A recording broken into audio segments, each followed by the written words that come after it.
Assalamualaikum warahmatullahi wabarakatuh. Bahasa Indonesia adalah jati diri sekaligus identitas bangsa Indonesia itu sendiri.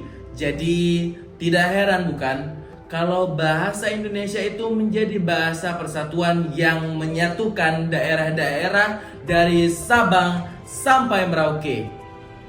Sebagaimana dalam teks Sumpah Pemuda 1928, kami putra dan putri Indonesia menjunjung bahasa persatuan bahasa Indonesia. Terus kenapa anak-anak di zaman sekarang suka menyelipkan bahasa asing di setiap percakapan? Yakni dengan semakin cepatnya perkembangan zaman dan semakin pesatnya kemajuan teknologi dan komunikasi, penggunaan bahasa asing pun sekarang menjadi sebuah tren yang tidak bisa lepas dari kaum milenial itu sendiri. Karena sejatinya kaum milenial adalah kaum yang sudah tidak gagap teknologi lagi atau gaptek. Sehingga semakin beriringnya waktu, maka bahasa asing kerap diselipkan dalam aktivitas berkomunikasi demi mengikuti perkembangan zaman itu sendiri.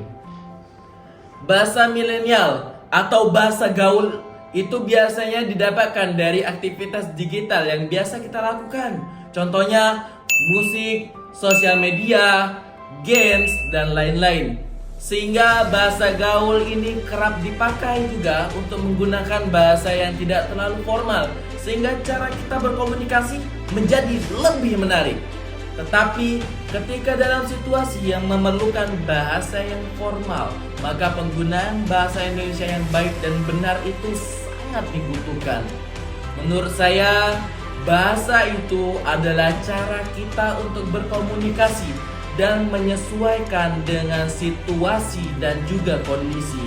Mulai dari kapan kita harus menggunakan bahasa gaul atau tidak formal, ataupun bahasa formal, yakni berbahasa yang baik dan juga benar. Bahasa Indonesia memiliki semboyan utama, yaitu utamakan bahasa Indonesia, lestarikan bahasa daerah, dan kuasai bahasa asing. Mari kita bedah sama-sama. Menurut saya ada 3 poin penting yang harus kita pahami, yakni poin pertama, utamakan bahasa Indonesia. Karena bahasa Indonesia memiliki fungsi sebagai bahasa pemersatu bangsa agar kita dapat berkomunikasi dengan warga negara Indonesia yang lainnya. Dengan adanya bahasa Indonesia inilah kita menjadi kenal satu sama lain. Dari beragam bahasa yang ada di negara Indonesia, maka dengan kata lain, bahasa Indonesia adalah faktor penghubung antara puluhan maupun ribuan daerah yang ada di Indonesia. Poin kedua, lestarikan bahasa daerah. Mengapa kita harus melestarikan bahasa daerah? Karena saya selaku putra daerah Palembang yang lahir di Palembang dan tinggal di Palembang, maka bahasa daerah Palembang merupakan bahasa yang saya gunakan di kehidupan sehari-hari. Untuk mempererat yang namanya bahasa daerah dalam diri kita sendiri, maka kita harus melestarikan bahasa daerah kita. Karena sejatinya bahasa daerah adalah jati diri kita yang harus kita jaga agar tidak hilang, tenggelam oleh seiring berkembangnya zaman. Poin ketiga, kuasai bahasa asing. Mengapa kita harus menguasai bahasa asing?